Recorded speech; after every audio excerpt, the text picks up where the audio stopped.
My wife, Willow, was considered the perfect wife in everyone's eyes. However, during a dinner gathering, she actually peeled shrimp for her junior, Makoto, right in front of everyone. Makoto said awkwardly, "I can do it myself," but Willow replied, "How could I let that happen?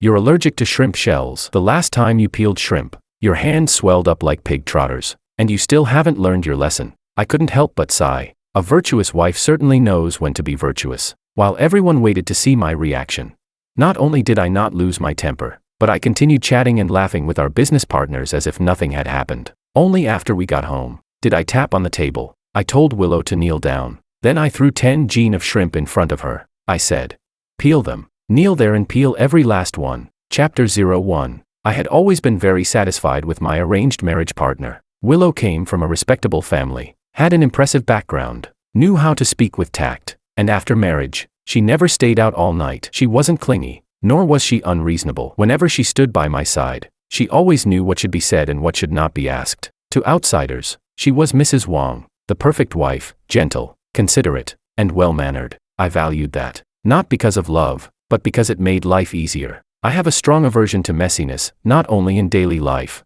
but also in relationships. I dislike complicated entanglements and have no tolerance for blurred boundaries. So during these 2 years of marriage, I gave her plenty of respect. She liked attention and prestige, so I gave her both. She wanted her own social circle, and I never interfered, until that dinner gathering. It was an ordinary meal. 3 or 4 friends from the industry, along with her advisor and several students. The table was large, the dishes varied, and the atmosphere was neither particularly lively nor awkward. Makoto was one of those students. He was Willow's junior, 3 years younger than her and currently pursuing his master's degree. He wasn't tall, spoke softly, and always carried a slightly eager-to-please attitude when talking to others. I had met him several times before. Every time we met, he would stand up and greet me as Senior Wong in a respectful tone, but his gaze would always linger on Willow a little longer than necessary. I never paid much attention to it. People like him were not worth my concern. The dishes arrived quickly that day. When the shrimp was served, Willow naturally put on a pair of disposable gloves. She peeled shrimp with remarkable skill,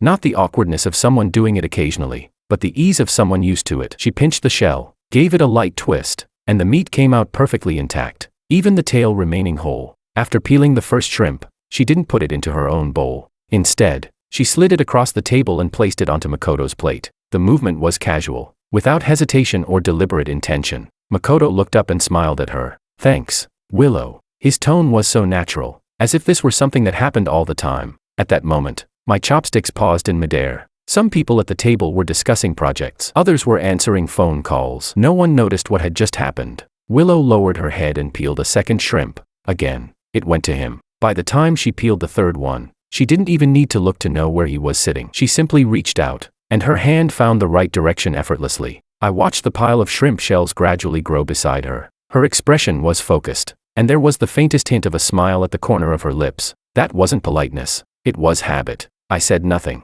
I didn't even look at her. I simply set down my chopsticks, took a sip of water, and committed the scene to memory. Many people think that if something doesn't explode on the spot, then it isn't a problem. That's not true. It means I'm confirming whether she did it unintentionally, or whether she genuinely saw nothing wrong with it. The dinner ended, and I drove her home as usual. The car was quiet. She asked if I was tired. I gave a brief and she said nothing more. Chapter 02. After we got home, I washed my hands and changed clothes as usual. She was in the kitchen pouring water and making tea. If it weren't for that bag of shrimp, I might have thought everything was no different from any other day. I sat on the sofa and watched her bring me a cup of tea. As she bent down, a few strands of hair fell forward, making her look especially alluring. I took the cup but didn't drink from it. "Willow," I called her name. She looked up at me with clear, innocent eyes. "What is it, honey?" I stood up and placed the cup back on the coffee table. Then I said, word by word, "Kneel." She froze for a moment.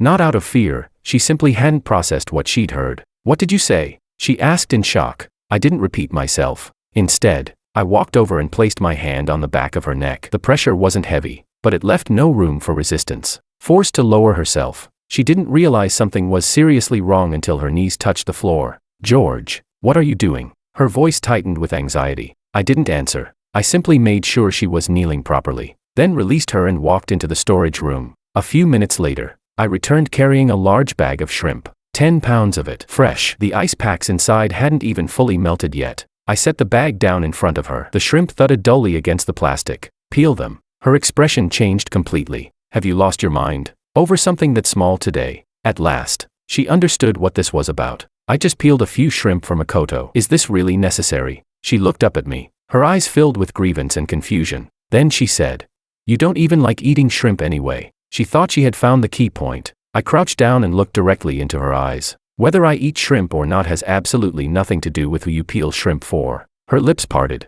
She wanted to argue, but the words never came out. I tossed a pair of gloves in front of her. Peel them. I pointed at the shrimp, just like you did earlier. She didn't move immediately. She was still waiting. Waiting for me to calm down. Waiting for my anger to fade. Waiting for this to become an argument that could eventually be forgotten. I stood up and stopped looking at her. Don't get up until you're finished. Finally, she lowered her head and put on the gloves. The sound of shrimp shells being cracked open echoed clearly through the living room. 1, 2, 3. At first her movements were clumsy, but gradually she found her rhythm. The same rhythm she had displayed at the dinner table. I sat nearby reviewing documents, never rushing her. Time stretched endlessly. Her fingers gradually turned red, yet she didn't dare stop. Several times she looked up at me. Each time, I gave no response. Eventually she couldn't hold back anymore. "What exactly do you want from me?" she demanded sharply. I closed the file and looked at her. "I want you to remember one thing. Some actions are not done absent-mindedly." Her eyes widened slightly. I stood up and looked down at her.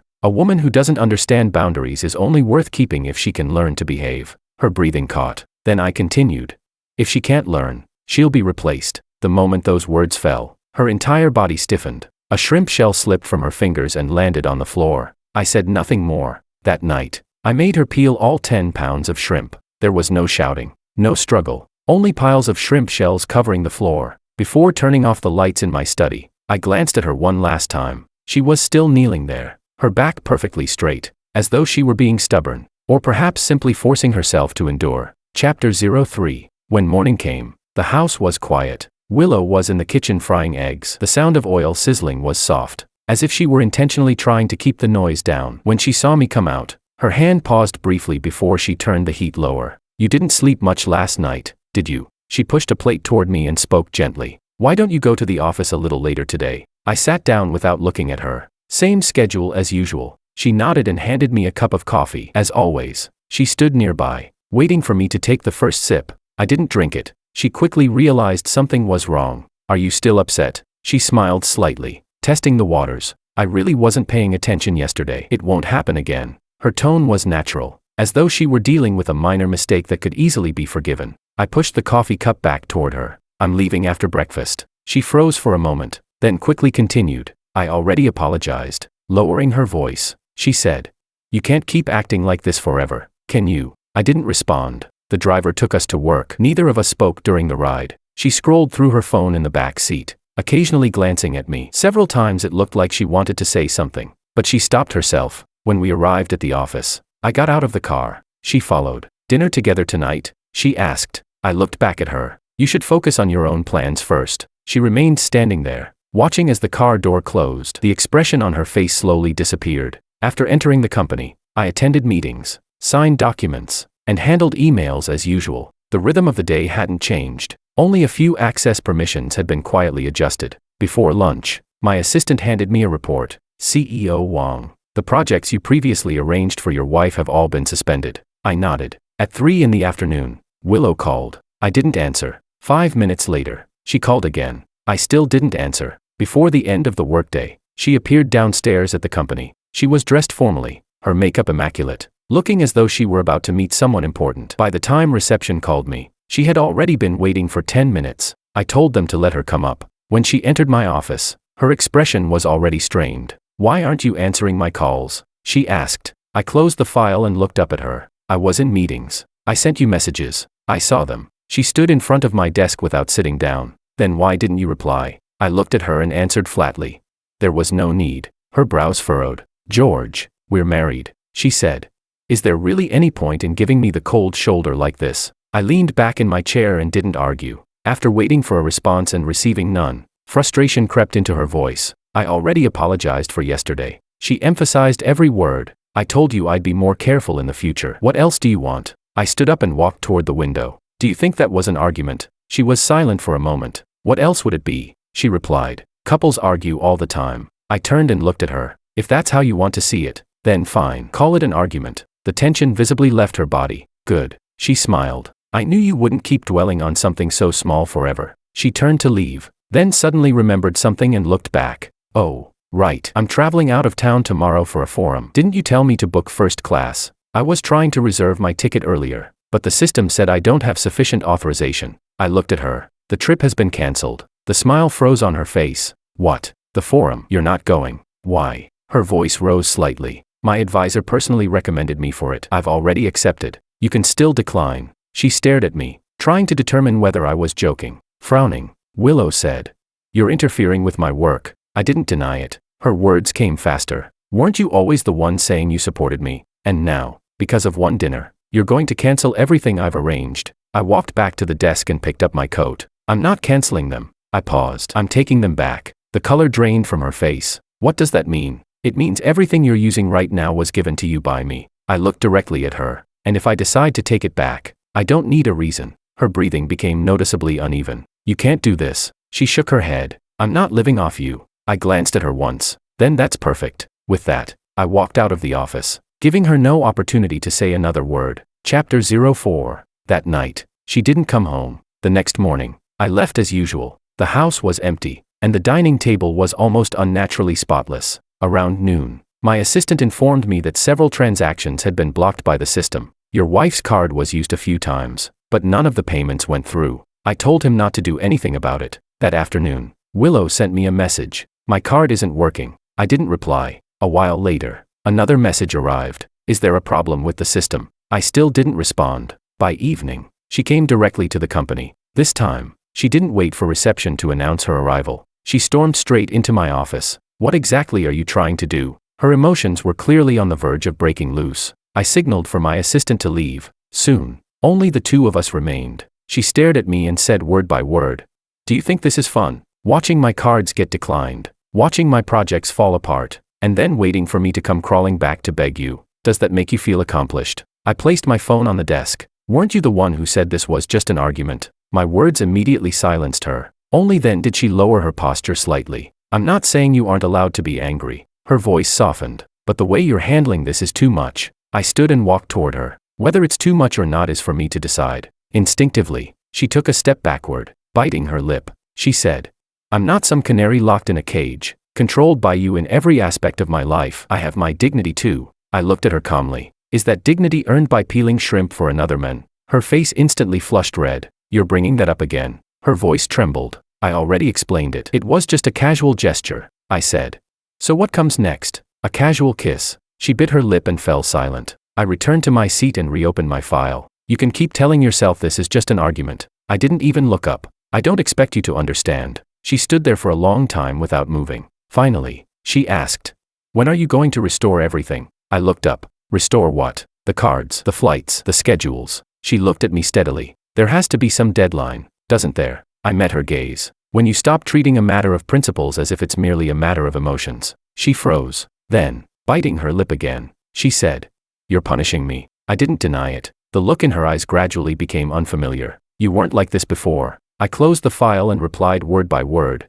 "You weren't like this before, either." She opened her mouth to speak. In the end, nothing came out. After Willow left, I instructed my assistant to push back that evening's business engagement by half an hour. I wasn't in a hurry to go home. She treated a matter of boundaries and principles as though it were simply a marital disagreement. So I handled it according to rules. Rules are not established through arguments. They are established through enforcement. My phone vibrated on the desk. An unfamiliar local number. I glanced at the caller ID and answered. Senior Wang. The voice on the other end was soft and excessively polite. "This is Makoto, Willow's junior." I said nothing, perhaps afraid of an awkward silence. He hurriedly added, "Sorry to bother you. I'll only take a minute." I moved the phone slightly away from my ear and continued reviewing documents. "Go ahead." He visibly relaxed. With a nervous laugh, Makoto said, "About the dinner the other night, Willow told me that you may have gotten the wrong idea." He paused. "Honestly, there was nothing going on. We're just from the same academic group. Willow usually looks after me a little more than the others."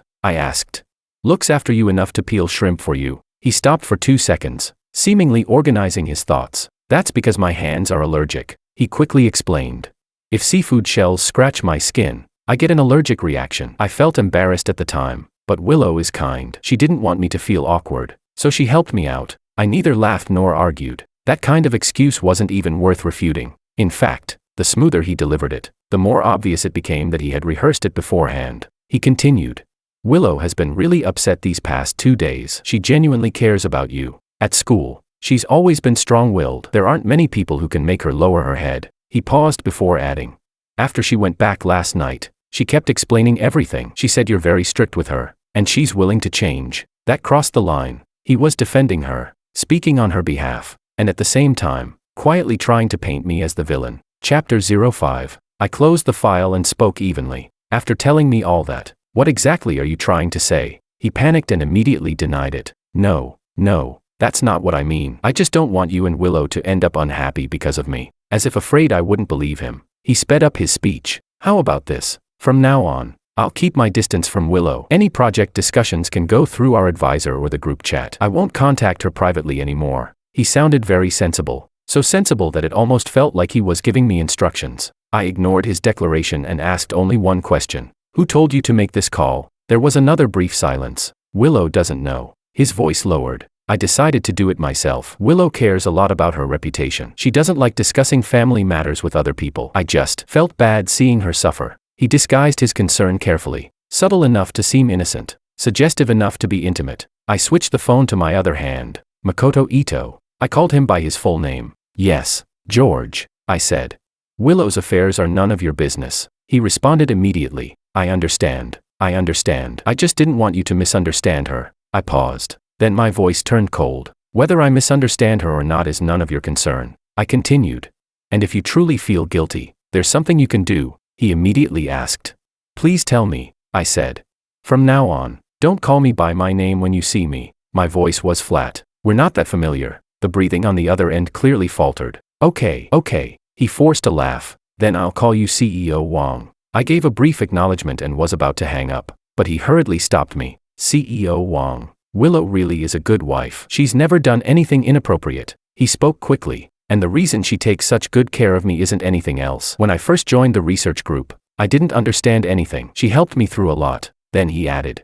I've always seen her as my own sister. The word sister was emphasized heavily, as though he expected nobody to believe it otherwise. I hung up. A knock sounded at the door. My assistant entered and handed me a guest list for an evening banquet. CEO Wong. Regarding CEO Chan's gathering tonight, the other side mentioned that Ms. Willow will also be attending. I took the list and glanced through it casually. Sure enough, Willow's name was there, and beneath her name was an additional note, accompanied by a university representative. I set the list back down. The venue stays the same. The schedule stays the same. My assistant nodded and left. I placed my phone in the drawer and returned to work. At 7:40 that evening, I arrived at the restaurant. Quite a few people were already seated inside the private room. The food hadn't been served yet, but the atmosphere was already lively. Willow sat near the center of the table. She wore a dark emerald green dress and held a glass while chatting with the others, a perfectly measured smile resting on her lips. The moment she saw me enter, her eyes lit up. She immediately stood. You're here. Her voice was gentle. I thought you weren't coming. I didn't respond. My gaze passed over her and landed on the men beside her. Makoto also stood. His hands were folded neatly in front of him, looking every bit the cautious student. CEO Wong. He spoke carefully. Thank you for coming. I nodded and didn't spare him another glance. Willow seemed eager to close the distance between us. She reached out to pull a chair for me. I pulled one out myself and sat down. Her hand froze in midair. Then she calmly withdrew it and returned to her seat as if nothing had happened. CEO Chan entered carrying a glass of wine. After clinking glasses with me, he laughed and said, CEO Wong. Your timing is perfect. Professor Willow brought her junior with her today. She said he's one of the university's promising new talents, young and full of ideas. A good chance for all of us to get acquainted. Willow smiled naturally. Makoto really is excellent. He's hardworking and very thoughtful. Makoto immediately lowered his head. You're giving me too much credit, Willow. His humble act was flawless. The dishes began arriving one after another. There was shrimp again. Under the table, Willow's fingers moved slightly. Instinctively, she seemed about to reach for a pair of gloves. Then she abruptly stopped herself. She looked up at me. There was a question in her eyes. I showed no reaction whatsoever. Slowly, her hand withdrew. She lifted her teacup and took a sip. The smile on her face became somewhat stiff. Makoto, meanwhile, was very good at making himself noticeable. He took the initiative to pour drinks for the elders at the table, served food, and spoke sparingly. Yet somehow every sentence included either gratitude toward Willow or appreciation for her care and guidance. CEO Chan listened with amusement and eventually joked. Professor Willow really knows how to mentor people. Young men this considerate are hard to find these days. Chapter 06. Willow was smiling, but the corners of her eyes kept drifting toward me. She wanted to see whether I would lose my temper. I didn't. I simply ate my meal and occasionally exchanged a few polite remarks. Makoto probably took my silence as approval, because his confidence gradually grew. Holding a wine glass, he walked over to my side and bent slightly. CEO Wang, let me offer you a toast as well. Then he added, I know you have high expectations for Willow, and that's for her own good, but she's always working so hard to maintain your image in public. Honestly, that's exhausting for her too. The words sounded sincere, as if he genuinely felt sorry for Willow. I looked up at him. Are you very close to her? He gave an awkward smile. We're from the same academic group. We work together a lot. I asked. You work together enough to know whether she's tired or not. I paused. You seem to understand her thoughts quite well. His fingers tightened around the glass. The wine nearly spilled. Willow immediately cut in. George, Makoto is just concerned about me. He's straightforward by nature. Don't take it personally. She responded far too quickly, so quickly that it felt instinctive, as though defending Makoto had become her first reaction. The private room instantly fell silent. Several CEOs exchanged glances. None of them spoke. They simply lowered their heads and drank, pretending they hadn't heard anything. Makoto hurried to smooth things over. CEO Wang. I spoke out of turn. He forced a smile. I just think Willow carries too much on her shoulders. She keeps everything bottled up. I picked up my glass and lightly tapped it against his. I'll drink the wine. Then I looked at him. But there's no need for you to speak on her behalf. He nodded repeatedly. Of course, you're right. Willow's expression darkened. With a smile, she quickly changed the subject, talking about projects and university partnerships. Her enthusiasm was noticeably greater than before, as though she were trying to erase the awkwardness from a few moments earlier. Halfway through dinner, CEO Chan brought up a recent university-industry collaboration project and mentioned that a specific person would need to be assigned as the liaison. Willow immediately responded, I can do it. I'll take responsibility. CEO Chan looked toward me. What do you think? CEO Wang, does Professor Willow have enough time for it? Without looking at Willow, I answered directly, she doesn't. The room fell silent again. The smile froze on Willow's face. Why? She asked. My tone remained calm. She already has enough on her plate. Willow frowned. Stubbornly, she said.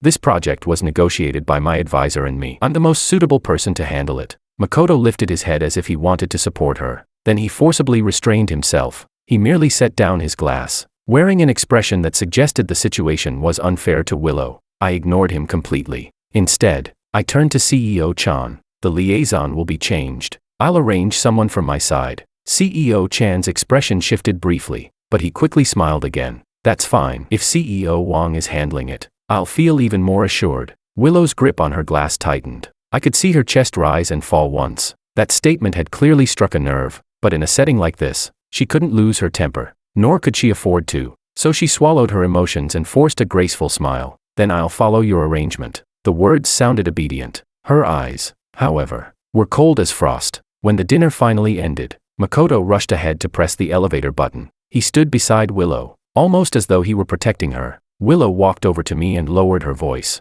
You did that on purpose today. I looked at our reflections in the elevator doors, and bringing him here wasn't intentional. She choked on her response. Her eyes flickered. I brought him because of work. I asked. Did work also require him to speak for you? Instinctively, she glanced back at Makoto. Makoto immediately lowered his head, pretending not to hear. Willow's voice dropped even further. Don't make a scene here. I didn't pursue the matter. The elevator arrived. I stepped inside first. Willow followed. Makoto moved to enter as well. I raised a hand and stopped him. I looked at him and said, take the stairs. Makoto's face instantly went pale. CEO Wang, this is the 20th floor. You know the way. I cut him off. The elevator doors closed. Only Willow and I remained inside. She stared at me, her eyes burning with anger. Was that really necessary? She demanded. I pressed the button for the first floor. Do you feel sorry for him? She clenched her teeth. Don't make it sound so ugly. The elevator descended. The floor numbers changed one by one. Her hand remained tightly wrapped around the strap of her bag. The knuckles had already turned white. I said nothing more. Some people think lowering their heads is enough to escape consequences. Others think sharing a dinner table with me puts them on equal footing with me. They will learn soon enough. Being remembered by me has never been a good thing. Chapter 07. When the elevator reached the first floor and the doors opened, Willow walked out first. Her pace was quick. I didn't follow her, nor did I call her back. The car was waiting at the entrance, and the driver opened the rear door for me. Willow didn't get in. She stood at the bottom of the steps with her back to me, making a phone call. Her voice was low, as though she was afraid I might overhear. I got into the car and closed the door. Just before the window rolled up completely, she turned and looked at me. There was resentment in her eyes, and defiance. I instructed the driver to leave. When I arrived home, the lights were on. Willow had returned before me. She had already hung up her coat and was standing in the middle of the living room, as if waiting for me to speak first. I changed my shoes and washed my hands. My movements were unhurried. Finally, she couldn't hold back anymore. What exactly was that supposed to mean today? Her voice was filled with frustration. You canceled my project in front of everyone. How am I supposed to face people after that? I looked at her. Aren't you quite good at handling people? I replied. You even take exceptionally good care of your junior. Her expression darkened. You're bringing that up again. I shrugged. You asked what I meant, so I'm telling you. You have no sense of boundaries. It's that simple. She snapped back. Boundaries? You keep forcing everything into that category. Don't you think that's ridiculous? I didn't argue with her. Instead, I turned toward the study. She hurried after me and blocked the doorway. Don't walk away. Staring directly at me, she continued. Do you just want me to lower my head and apologize? Fine. I can do that. I've already compromised enough. What more do you want? I stopped and looked at her. Compromised, I repeated. You consider this a compromise? Her lips pressed together. A flicker of uncertainty crossed her eyes before determination returned. I admit I didn't think things through, but you can't humiliate me like this. What about the 10 pounds of shrimp? Don't you think that was excessive? I don't. I answered immediately. If you think peeling shrimp for another man is such a trivial thing, then I think making you peel 10 pounds of shrimp was perfectly appropriate. I paused. At most, I'd call it a little hard work on your part. She was speechless. Her face grew even darker. It was just peeling shrimp, she protested. You're turning it into some huge issue about principles. Isn't that a little dramatic? She sounded completely justified, which was fine by me. I pushed open the study door, walked inside, and closed it behind me. She knocked twice from outside. George, stop pretending you can't hear me. I didn't respond. That night, she didn't continue the argument. The lights in the living room remained on until very late. I slept in the study. At 6 the next morning, I got up, washed, and got dressed. When I walked out, she was already sitting at the dining table. Dark circles shadowed her eyes. The moment she saw me, she spoke. What I said last night was too harsh. Her voice was noticeably softer. I admit there were things I handled poorly, but you should at least give me a chance to explain. I simply picked up my coat. You don't need to explain. I said it calmly. She froze. What do you mean? I walked to the front door. Then I stopped and looked back at her. We're getting divorced. She reacted instantly. With one sweep of her arm, she knocked over a glass of water. Water spilled across the table and splashed onto the floor. She stood up. Anger filled her face. What did you just say? Her voice became sharp. You're threatening me with divorce. It's not a threat. My tone remained calm. She took 2 steps toward me, trying to grab my arm. Over something this small. You're talking about divorce. George, don't you think you're being impulsive? I raised my hand and glanced at my watch.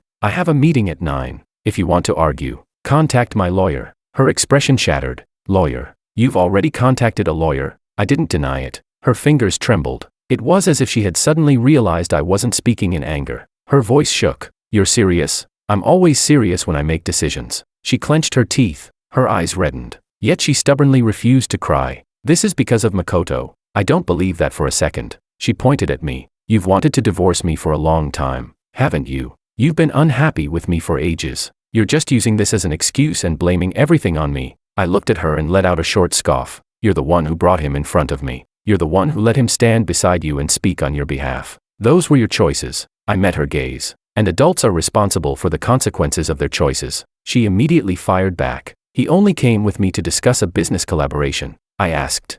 Did that collaboration require him to defend you in front of me? For half a second, she had no answer. Then she changed tactics immediately. You're just controlling. She pointed accusingly at me. You can't stand seeing me interact with any men at all. Chapter 08. I neither laughed nor got angry. You can interact with other people, I said. But what counts as interaction? Talking is interaction. Shaking hands is interaction. Peeling shrimp is interaction. Sleeping together is interaction. Even interaction has boundaries. I looked at her calmly. And right now, you're crossing those boundaries without even realizing it. Willow's chest rose and fell sharply. Her voice became even more shrill. And who are you to decide what's crossing a boundary? Peeling shrimp is crossing a boundary. She stared at me. Do you think that just because I married you, I should spend the rest of my life revolving around you? I stopped arguing, gripping the doorknob. I said, once the papers are signed and the procedures are finished, you can interact with whoever you want. She rushed to the door and blocked it. I'm not signing. It makes no difference. If you won't sign voluntarily, I'll file a lawsuit. Panic finally began to appear in her eyes.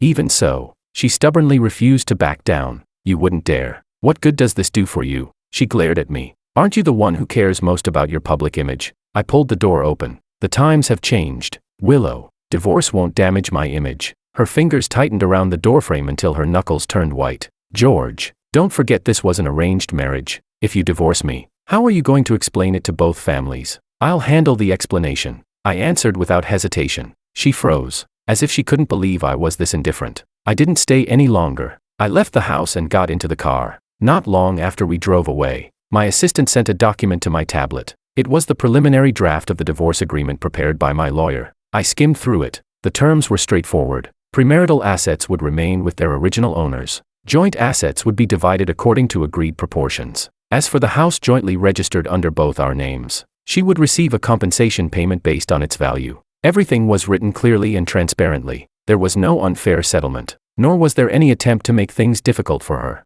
I don't rely on those kinds of tactics. I only wanted a clean break. At 10:30 that morning, the lawyer arrived at the company. We reviewed the details in a conference room. CEO Wang. If Ms. Willow refuses the agreement, we can proceed through litigation. He adjusted the documents before continuing. However, for someone in your position, a negotiated settlement would be much more efficient. I nodded. Start with the agreement. Give her 1 day. The lawyer hesitated. Isn't 1 day a little short? It's enough, I replied. Around noon, Willow finally called. I answered. Her voice sounded tightly restrained. You were the one who had those papers delivered. Yes. You gave me 1 day. She bit down on the words. What do you think our marriage is? A business negotiation. You don't have to sign, I replied. If you refuse, we'll go through the courts. She fell silent for several seconds. Her breathing became uneven. So this is all just to force me to admit I'm wrong, I answered calmly. What I need isn't your admission of fault. You know how I am. I have a strong aversion to contamination.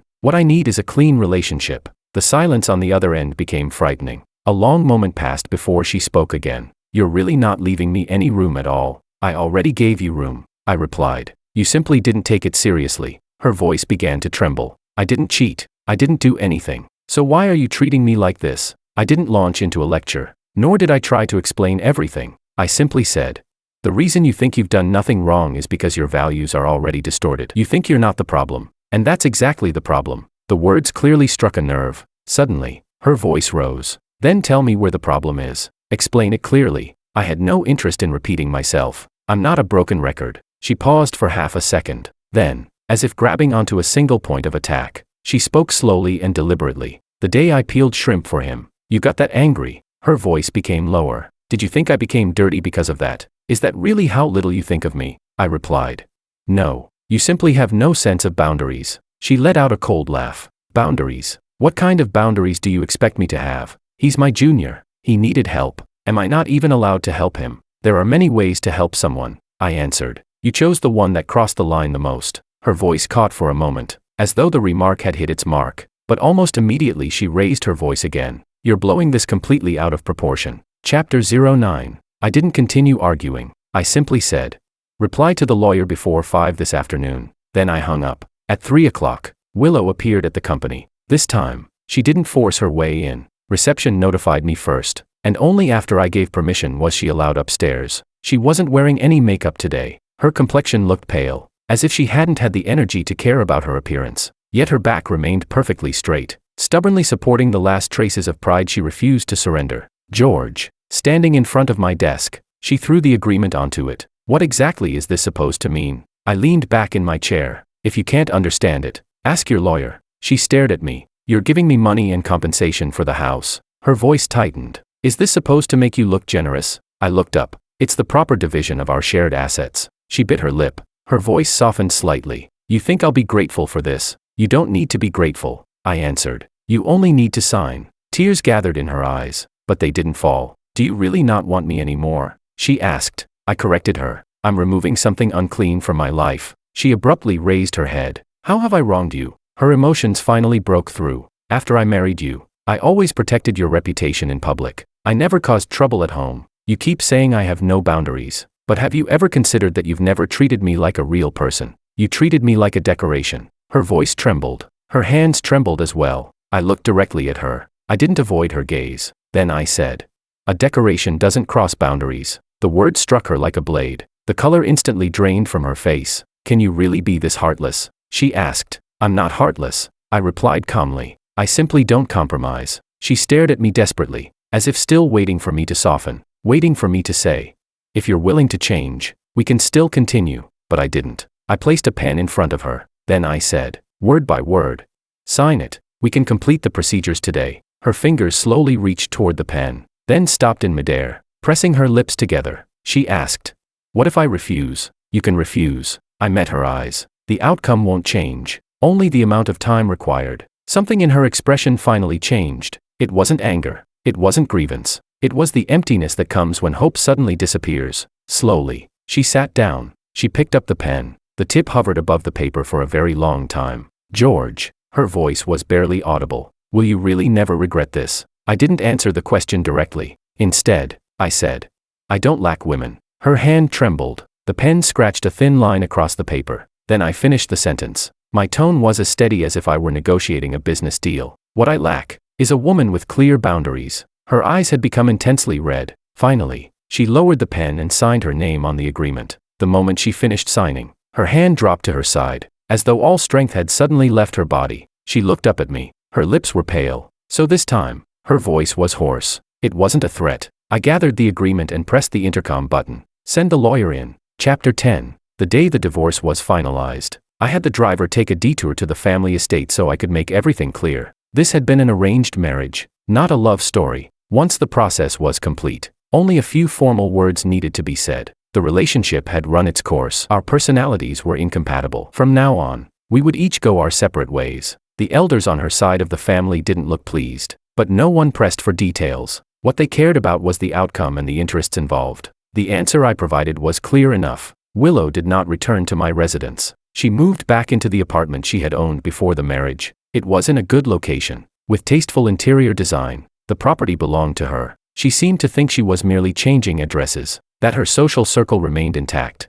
that her work remained intact. But the next morning, my assistant placed a project coordination report on my desk. 2 projects had originally listed Willow as the primary liaison with the university. Her name was clearly marked among the contact personnel. I flipped to the final page and made several marks with my pen. Replace the liaison. I handed the document back. From now on, for all university collaborations, we recognize institutions, not individuals. My assistant nodded without asking questions. I took no additional action. I simply untied every professional connection that had been linked through her. That same afternoon, CEO Chan came to discuss a new project. Halfway through the meeting, he casually remarked, how come Professor Willow has been so quiet lately? I've messaged her a few times about project progress, and she hardly responds. I pushed the contract toward him. Those projects are no longer under her responsibility. CEO Chan paused briefly. Then he smiled. I understand. He didn't ask any further questions. Smart people know when silence is the wiser choice.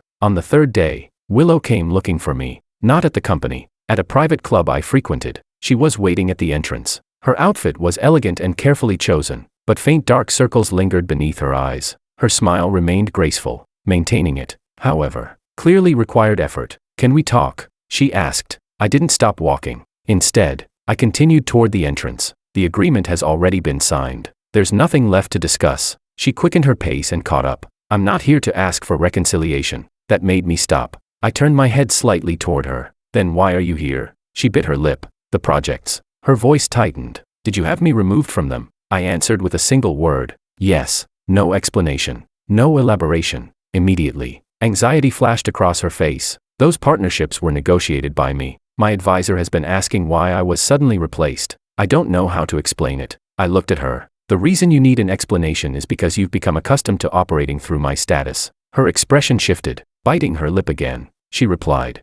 I rely on my abilities, not your status. I didn't argue. Instead, I said, if it's really your abilities that matter, then go negotiate with them yourself. My voice remained calm. Why come to me and complain? The words left her frozen. For several seconds she couldn't answer. Eventually, she forced out, "You're targeting me." I stepped into the elevator. "You think too highly of your own importance." I pressed the button. "If you're no longer in that position, then naturally you shouldn't be the one handling those negotiations." Just before the elevator doors closed, she suddenly thrust out a hand to block them. "George." Her voice trembled. "What do you want me to do before you'll finally be satisfied?" I looked at her fingers trapped in the narrowing gap. My tone never changed. "I don't need you to satisfy me." The elevator doors slid shut, and she was forced to step back. Chapter 11. That evening, my assistant mentioned something to me, CEO Wang, regarding Ms. Willow. He paused briefly before continuing. "The organizers of the University Industry Forum have cancelled her seat. The invitation has been reassigned to another professor." I gave a simple acknowledgement. Once resources stopped flowing in her direction, the opportunities naturally went elsewhere.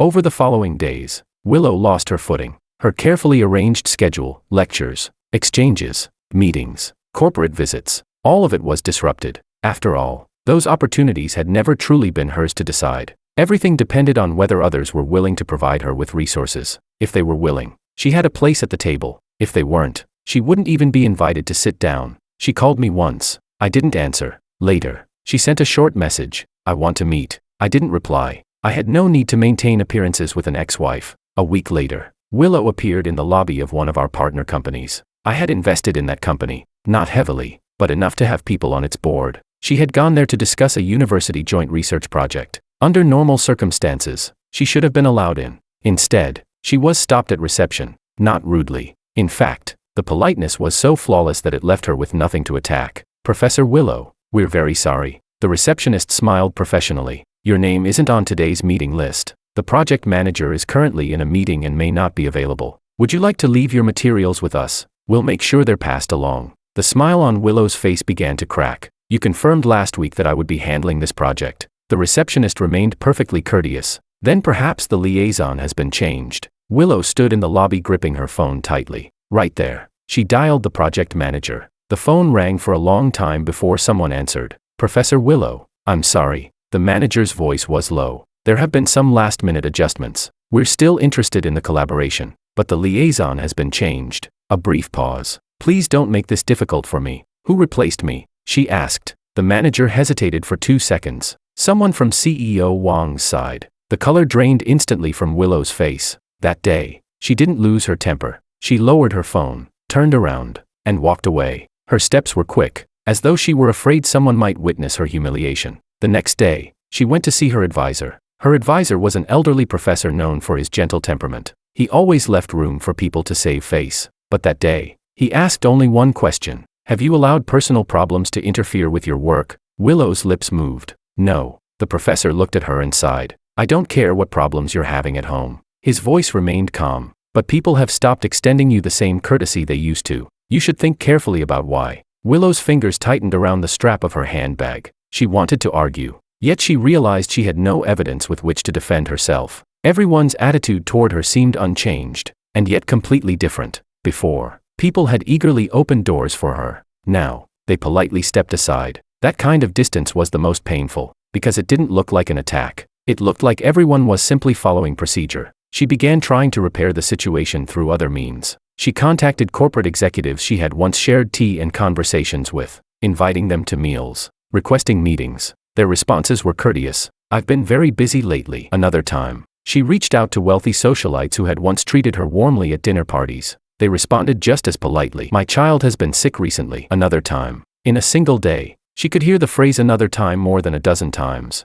Yet she couldn't secure a single lunch appointment. Only then did she finally realize something. Most of the people she had considered friends had never truly been her friends at all. They had simply been treating her as Mrs. Wang. Chapter 12. Once the title was gone, the doors closed with it. Willow began to panic. She went through her entire contact list, reaching out to everyone she could, anyone she could meet. She met. The harder she tried, the more desperate she appeared. People no longer looked up to her. Suddenly, she had become the one asking others for favors. It was a feeling she hated. She endured it for several days before finally calling Makoto. The first call went unanswered. She called again. Still no answer. She sent him a message. "I want to see you. Come out for a moment." Half an hour later, Makoto replied. "Willow, I'm busy. Let's talk later." She stared at those words. "Let's talk later." Her fingers felt cold. She went directly to the university. She waited outside the laboratory building for a long time before finally seeing Makoto emerge from a side entrance. 2 classmates were walking beside him.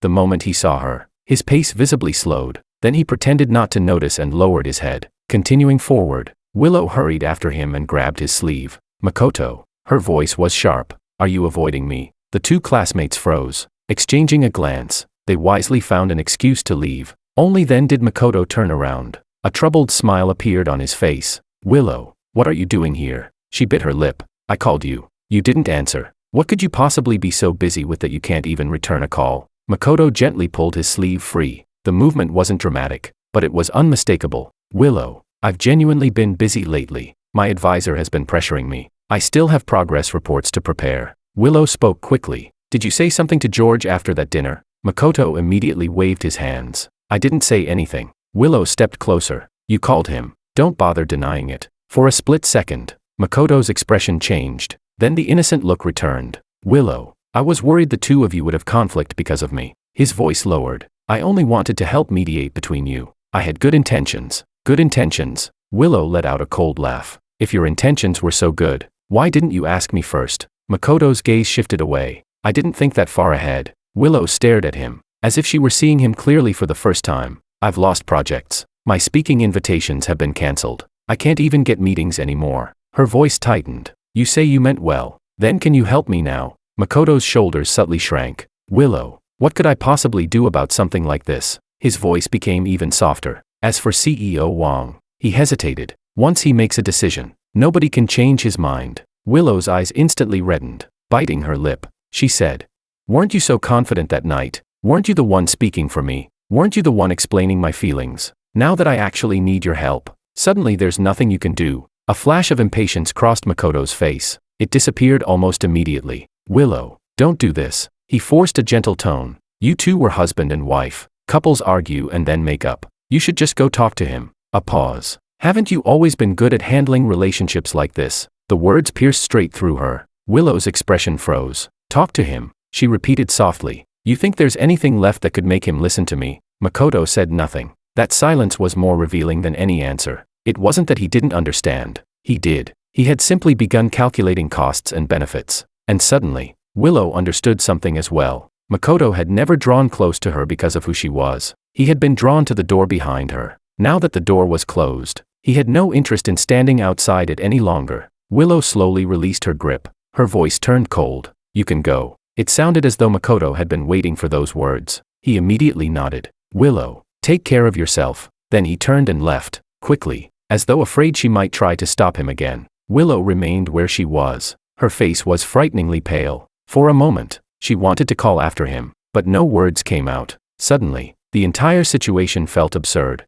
She had thought she was taking care of a junior. Instead, she had nurtured an ungrateful opportunist, and when that opportunist walked away, he couldn't even be bothered to look back at her once. Chapter 13. I never made a point of keeping track of what Willow was doing. The loss of her status, her social circle, and the respect she once enjoyed was simply the natural outcome of what had happened. I had no need to monitor her situation, nor did I take pleasure in her downfall. My objective had never been to see how miserable she could become. It had always been to cut off the hand that had reached far beyond its place. Makoto believed that once one door closed, he could simply knock on another. He even considered himself clever. He knew how to appear humble. He knew how to speak softly. He knew how to talk his way out of responsibility, turning everything into a misunderstanding, as though that somehow made him untouchable. But in the real world, nobody is interested in debating excuses with you. That afternoon, I asked my assistant to place a file on my desk. There was no scandal in it, no dirty tricks, just several public event registration forms,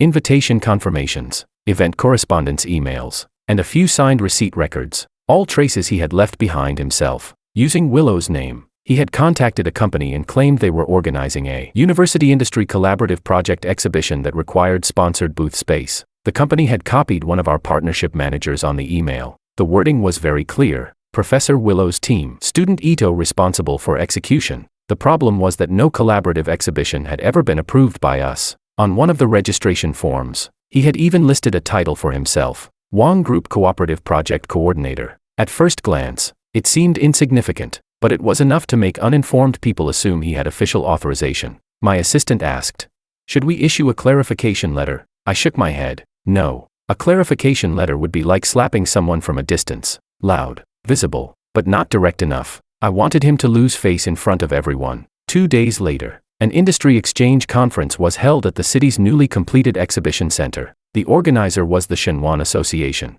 Attendees included corporations, universities, and representatives from several foundations. Willow had often appeared at events like this. She spoke well. She presented herself well. People naturally treated her as one of the university's public faces. This time, she wasn't there. Makoto was. When I entered the venue, he was busy running around the exhibition area. His badge hung from his chest. University representative. He wore a suit. The sleeves were slightly too long. His tie was pulled unusually tight. His face carried that deliberately serious expression people wear when trying too hard to look professional. The moment he saw me, he visibly stiffened. His steps halted briefly. Clearly, he hadn't expected me to appear. Very quickly, he forced out a smile and approached. CEO Wang, you're here as well. His voice was deliberately lowered. I didn't expect to run into you here. I ignored the greeting. Instead, my gaze moved to the booth sign behind him. The university's name was displayed prominently. Next to it were the logos of 2 corporations. One of them happened to be the company in which I had invested.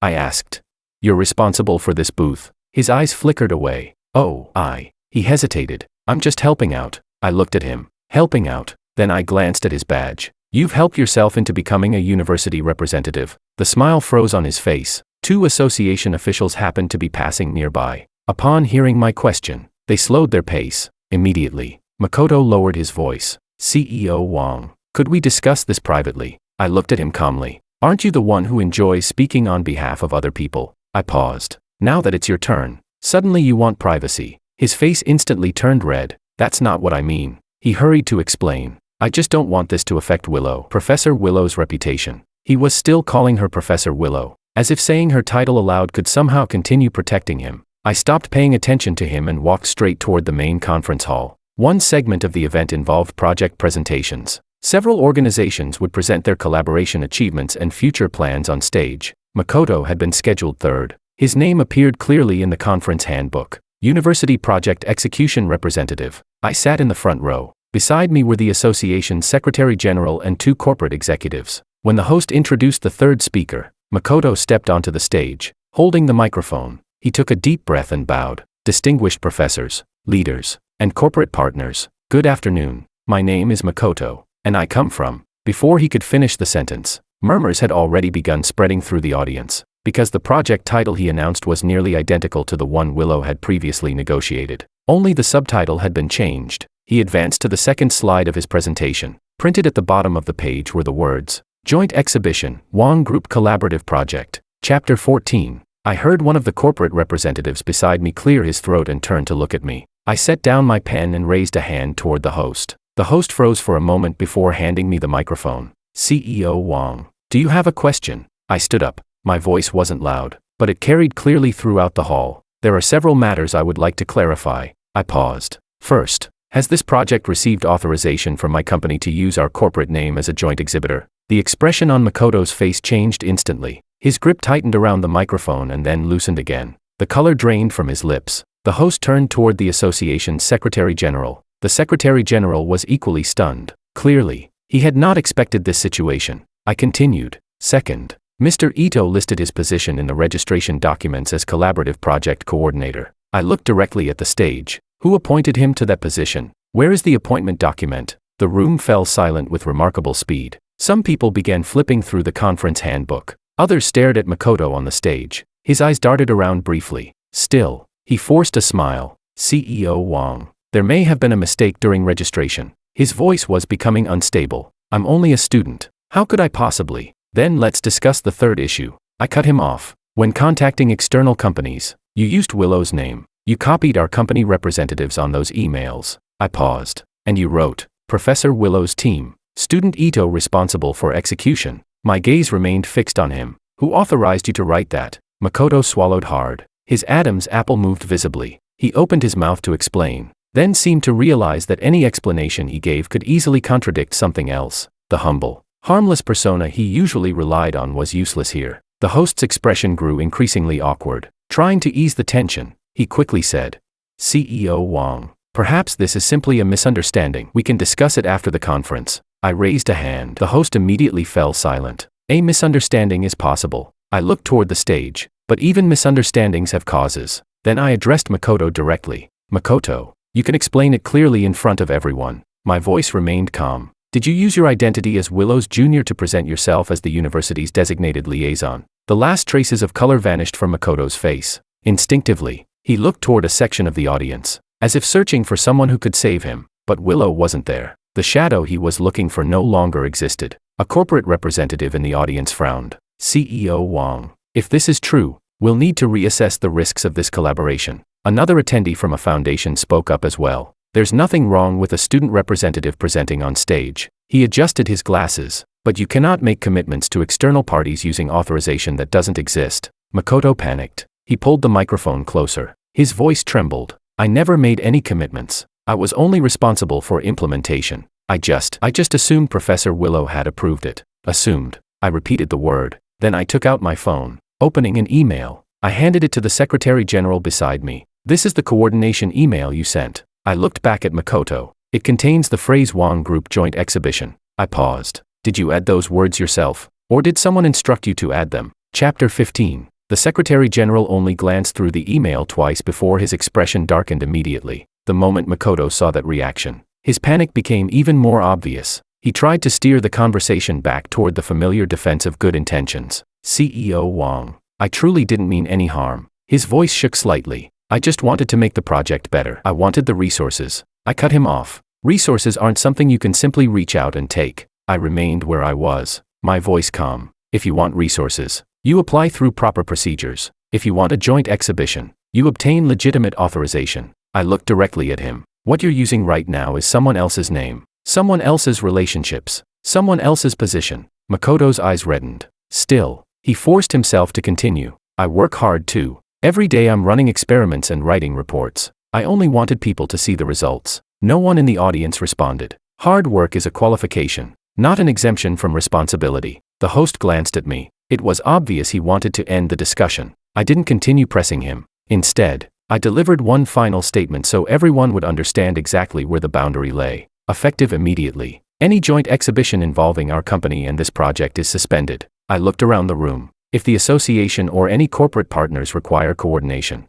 please contact the officially designated representative from our side. The updated list will be provided after the conference. Then I sat down. Scattered applause echoed through the hall. It quickly faded. The applause wasn't for me. It was simply acknowledgement that the issue had finally been addressed openly. But Makoto remained standing on stage, gripping the microphone. He looked as though all the strength had been drained from his body, unable to stay, unable to leave. The host forced a smile and awkwardly resumed control. All right, let's proceed to our next presenter. When Makoto stepped down from the stage, his legs were visibly unsteady. He nearly missed the staircase. As he moved toward the aisle, 2 event staff members intercepted him and politely requested that he accompany them to the conference office to provide supplemental documentation. He looked up and saw me. For the first time, there was no eagerness to please in his eyes, only panic and resentment. I didn't acknowledge the look. Instead, I turned back to continue discussing projects with the corporate executive beside me. The entire incident was nothing more than sweeping a piece of dirt off the table.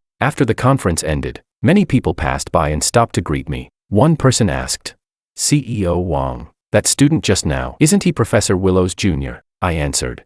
He used to be. The men immediately understood. I see. Another attendee was even more direct. People like that are despicable. He shook his head. If you hadn't been here today, we all might have been fooled. I didn't encourage that line of discussion. I merely replied. Procedures exist for a reason. As long as everyone follows them, problems like this won't happen. When I walked out of the venue, Makoto was standing at the far end of the corridor beside a window. His face was ashen. He had even forgotten to button his suit jacket. The moment he saw me, he looked like a trapped animal cornered with nowhere left to run. CEO Wang. His voice was hoarse. Why did you have to expose me in front of so many people? I stopped a step away from him. You openly used my company's name in front of all those people. I looked at him steadily. Why didn't that shame you? He opened his mouth, closed it, then finally managed to say, I thought. His voice weakened. I thought you wouldn't really hold it against me. I looked at him. You're not my opponent. I paused. You're not important enough for me to bother holding a grudge. But when you place yourself in the wrong position, you bear the consequences that come with it. He clenched his teeth. What about Professor Willow? His voice rose slightly. She brought me to plenty of events before. Are you going to Her issues are separate from yours. I cut him off. The words hit him like cold water. At that moment, Makoto finally understood. Even Willow could no longer protect him. He looked as though he wanted to say something else. Before he could, someone behind him called his name and reminded him to sign additional paperwork. When he turned around, he noticed something. Several people who had been chatting warmly with him earlier had already drifted away, as if they were afraid of being associated with trouble. He stood there frozen, his lips pale, his eyes vacant for a brief moment. I continued toward the parking lot. Before I got into the car, my assistant asked, "CEO Wang, should we proceed with the next step?" I shook my head. No. Sometimes, pushing someone off a high platform doesn't require force. I leaned back against the seat and closed my eyes. Once a person loses the right to be trusted, every explanation becomes just another excuse. Chapter 16. After the incident at the exhibition center, my phone remained quiet for 2 days. On the evening of the third day, my assistant placed a visitor registration form on my desk. "CEO Wang, there's a Ms. Willow downstairs. She says she wants to see you." Without even looking up, I replied, "Send her up." My assistant hesitated. "She doesn't have an appointment." "I know." I set down my pen. "Send her up." 10 minutes later, Willow appeared at my office door. She was dressed simply, a white blouse and a black skirt. Her hair was tied back. There was almost no sign of makeup. She seemed thinner than before. The dark circles beneath her eyes were obvious, yet her head remained held high. She stood in the doorway. Unlike before, she didn't begin with small talk. Walking inside, she closed the door and stopped in front of my desk. "George." Her voice was slightly hoarse. "I want to talk." I didn't offer her a seat. "Talk." She placed her handbag on the back of a chair. Her hands clasped together. Her fingertips had turned pale. "I know you don't want to hear explanations." She paused. "So I won't explain. I only want to ask one question." She looked at me. "Have you already decided that you're not giving me any chance at all?" I met her gaze. "You already know the answer." After 2 seconds of silence, she nodded. "But I still want to hear you say it yourself."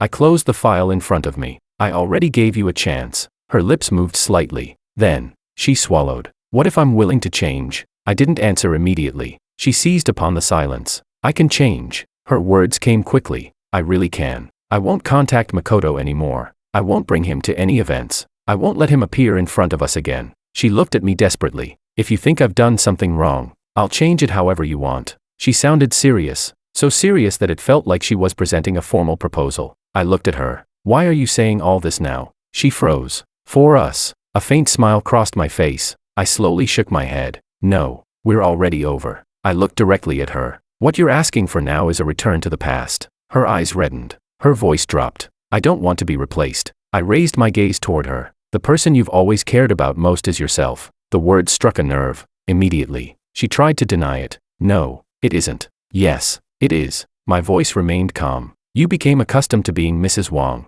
You became accustomed to people treating you politely. You became accustomed to being viewed as the face of something important." I continued. "And when you lost all of that, you wanted it back." Her shoulders trembled slightly. "But I truly regret it." She looked up at me. "The shrimp." Her voice faltered. "That was my fault." For the first time, she finally addressed the real issue. Yet even now, her apology sounded like she was discussing a mistake that could simply be corrected. I ignored the apology itself. Instead, I asked, "What exactly do you regret?" She opened her mouth, then answered, "I regret making you misunderstand. I regret not considering your feelings. I regret not putting myself in your position at that dinner." I looked at her quietly. "You still haven't reached the root of it." Frustration flashed across her face. "Then what is it?" Her voice rose. "What do you want to hear?" I stood up and walked around the desk toward the window. "You thought peeling shrimp was nothing." I looked outside. "You thought having him speak for you was nothing. You thought bringing him into my social circle was nothing." I turned around. "You've always believed that as long as there was no kissing, as long as there was no sleeping together, then it wasn't cheating. And it certainly wasn't crossing a line." The color slowly drained from Willow's face. I looked directly at her. "That's the real problem." She clenched her teeth. "Then what if I admit it now?" Her voice trembled. "What if I admit that I lacked boundaries? Would that be enough?" "It's not difficult to admit it," I answered calmly. "The difficult part is recognizing it while you're still comfortable and privileged." A tear finally slipped down her face. She wiped it away immediately, almost as if she didn't want me to see it. "I really will change." Her voice shook. "I'll keep my distance from other men. I'll make my boundaries absolutely clear." I looked at her. My tone remained even. "You think that because you've changed, I should turn back?" She froze. "That's not what I mean." She hurried to explain. Her voice weakened. "I don't want us to end up here. We already have." I answered. She lifted her head. There was panic in her eyes, and unwillingness to accept reality. Then, after a long pause, she asked, "Is there someone else already?" Chapter 17. I didn't answer. She immediately seized on my silence. "If you won't answer, then that's your answer." Her voice grew sharper. "George, how long has it even been since the divorce? And already you..." I cut her off. "Did you come here to talk about your situation, or to interrogate me?" Her face shifted between pale and flushed. After a long moment, she took a deep breath and forced herself to calm down. "Fine. I won't ask about that." She looked at me. "I only want to know one thing. Can you give me another chance?" I didn't waste time. "No." The answer was immediate. Her lips trembled. It looked as though an invisible punch had landed squarely in her chest. "Why?" Her voice broke. "We were married for 2 years. You can really throw all of that away. I only made this one mistake." "You didn't make just one mistake," I interrupted. She froze. I walked back to my desk, opening a drawer. I removed several documents and placed them on the tabletop. The first was a copy of the guest list from that dinner. Her name was there. So was Makoto's as her accompanying guest. The second was an email from her advisor regarding a project reassignment. She was copied on it. So was Makoto. The contents were brief. Liaison changed. Reason not disclosed. The third was a screenshot of Makoto's registration form from the exhibition event. His listed title was displayed clearly. Willow stared at the papers. Slowly, the focus in her eyes began to fade. Her voice turned hoarse. "What are you trying to prove by showing me these? I want you to understand one thing." I looked at her calmly. It wasn't one incident. It was a chain of them. She lifted her head. Frustration flashed in her eyes. "What Makoto did wasn't my instruction." "I know," I answered. For the first time, her expression relaxed slightly, as if she had finally found a point in her favor. "Then why are you blaming me for it?" I looked directly at her. "Because he dared to use your name." I paused. "And he only dared because your attitude told him he could." Her entire body stiffened. "I never did that." She responded immediately. "I never told him to use my identity for anything." I tapped the documents lightly. "Then why did you allow him to speak for you at the dinner? Why did you allow him to stand beside you and protect you? Why did you never stop him when he called me and talked about how tired you were?" The questions left her speechless. She wanted to explain, but every explanation sounded weaker than the last. Eventually she managed to say, "I didn't think about it that much." I corrected her. "You never think about it that much." Her eyes reddened again. "I admit it." Her voice trembled. "I admit I didn't think enough. But now I have. I've thought about it, and I'm willing to change." She looked at me desperately. "So why are you still pushing me?" "I'm not pushing you," I answered calmly. "You're walking your own path." Suddenly she looked up. "With one sentence, you can make people stop working with me. With one sentence, you can get my forum invitations cancelled. With one sentence, you can make people avoid me." Her voice shook. "And you say you're not pushing me?" I didn't deny that I had influence. Instead, I clarified the issue. "That's not pressure." I met her gaze. "That's simply the normal consequence of losing that identity." The color drained from her face. At that moment, she finally realized something. The thing she had depended on most was not me as a person. It was everything that came with being associated with me. Her lips turned pale. Her voice dropped lower. "Then from now on," she swallowed, "I'll stand on your side." I looked at her. "Did you ever?" She froze. I continued. "At that dinner, I was sitting directly across from you. When you peeled shrimp for him, you never looked at me once. Later, when he called me and talked about how tired you were, you didn't think that was inappropriate either." I paused. "You know perfectly well whose side you were standing on." Her eyes trembled, as though she were being forced to relive every one of those moments. In a small voice, she said, "I thought you didn't care." "You thought." I repeated the words. "You were always thinking." She bit her lip. Tears flowed more heavily now, yet she still held on to her stubborn pride. "Then I won't think that way anymore." She looked directly at me. "I'm saying it here. From now on,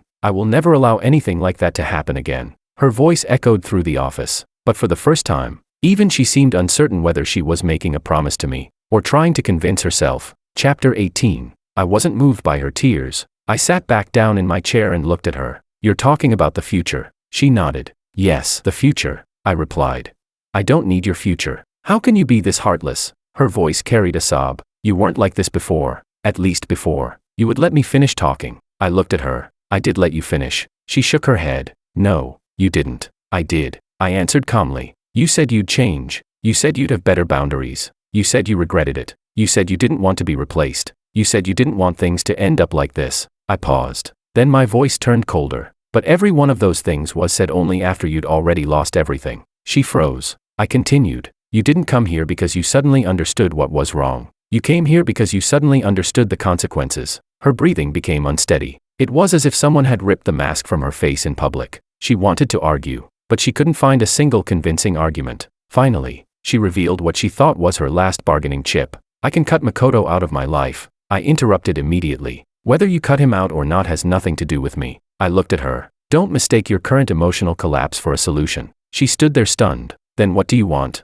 The words nearly came out as a shout. What exactly do I have to do before you'll let me go? I looked at her. My tone remained calm. I already have. She couldn't understand. Confusion filled her eyes. I pointed toward the agreement. The assets were divided according to the rules. I didn't touch what belongs to you. Your future is your own to manage. I even preserved the dignity you wanted. Then I continued. The reason you're asking me to let you go is because you've mistaken the loss of resources for me targeting you. Her lips trembled violently. For the first time, the anger disappeared from her eyes. What replaced it was genuine fear. At last, she realized something. What she wanted wasn't merely reconciliation. What she wanted was for the door of the Wang family to open again. And it never would. Willow stood there for a long time, as though every ounce of strength had been drained from her body. In a low voice, she said, "It's not that I never thought it was wrong." She swallowed. "I just thought you would tolerate it." I looked at her. There. My voice was quiet. "You finally said it." She raised her head. Her vision blurred with tears. "I really do know I was wrong." I didn't continue arguing about the word wrong. Instead, I called her name. Willow. She held her breath. Then I said, "It wasn't that you made one mistake." I paused. "You never believed it was wrong from the very beginning." The words settled between us. Her expression shattered completely. She opened her mouth, trying to say something. In the end, only a faint breath escaped. For a moment, it looked as though she wanted to leave, yet she couldn't bring herself to. The tip of her shoe brushed lightly against the carpet. Then she asked, "What about my future?" Her voice was so soft that it felt as though she had pressed down the last remaining fragment of her pride. I pressed the intercom button. "Please see our guest out." The assistant entered almost immediately and stood politely by the door. Willow looked at the assistant, then at me. Her face was pale, yet she still straightened her back. Picking up her handbag, she walked toward the exit. At the doorway, she stopped. She didn't turn around. "George." Her voice was barely above a whisper. "You're really not leaving me any room at all." Chapter 19. After Willow left, I put all the documents on my desk back into the drawer. Not because I needed to vent any emotions, simply because the matter was finished. Many people assume that revenge must be accompanied by emotional outbursts. In reality, it doesn't. The true reckoning often begins when the other person realizes that you are no longer participating in their life. That sense of weightlessness lasts far longer than any argument. After that, my life gradually returned to its normal rhythm. Meetings, business trips, project development. Everything moved along its predetermined track. Occasionally, my assistant would report some developments from the sidelines. I listened, and offered no comment. As for Makoto, he quickly disappeared from view. The event lists he had once managed to slip into began changing frequently. Responses to his emails became slower. Collaboration invitations were quietly postponed. He tried reappearing under different labels. Student representative, project assistant. None of it worked. Not because I was going around warning people about him, but because after being exposed publicly at that conference,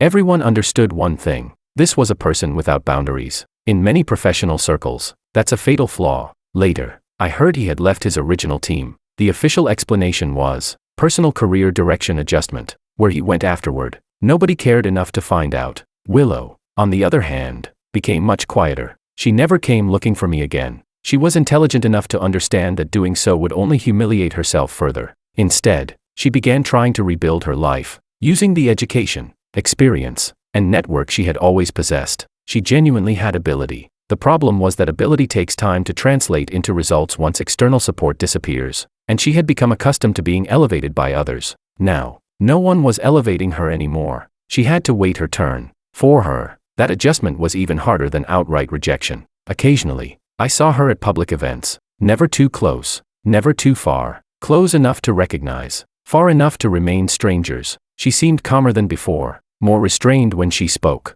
as though she had finally realized that many things she once considered normal were actually privileges she had been granted. When she looked at me, there was no longer any emotion, only distance. She finally understood that I would never turn back, and I truly never looked back at her again. The space left behind in my life remained empty for a while. I wasn't in a hurry to fill it. I had no need to prove anything through a new relationship. But life doesn't stop moving. At a business dinner, I met Anna. She was the legal director for one of our partners. Early 30s, concise in conversation, neither eager to approach people nor deliberately distant. We sat at the same table. Throughout the entire evening, she spoke only about work, no personal topics. When the dinner ended, she stood up, nodded politely to me, and left without adding a single unnecessary word. The next day, she sent the required documents through the proper corporate channels. No greetings, no small talk. I appreciated that sense of boundaries. Over the next several interactions, everything remained straightforward. Discuss business, finish business, leave separately. One evening, after a meeting ran late, she casually asked, "Would you like to grab a simple meal downstairs?" Her tone was natural, not probing, not suggestive. I agreed. During dinner, she didn't ask about my past, nor did she deliberately avoid it. She only said one thing: "Working with you is very easy." I replied, "You have excellent boundaries." She smiled. "Isn't that the minimum requirement?" After that, we began seeing each other seriously. There was no drawn-out stage of ambiguity, no emotional tug-of-war. She understood clearly what I needed, and I understood clearly what she could offer. If it worked, we continued. If it didn't, we ended it. That kind of relationship felt comfortable to me, not because Anna was better than Willow, but because from the very beginning, she stood exactly where she was supposed to stand. Time continued moving forward, and eventually, everything settled into place. Chapter 20. I no longer heard news about Willow, nor did I hear Makoto's name anymore. Occasionally, someone would mention them in passing.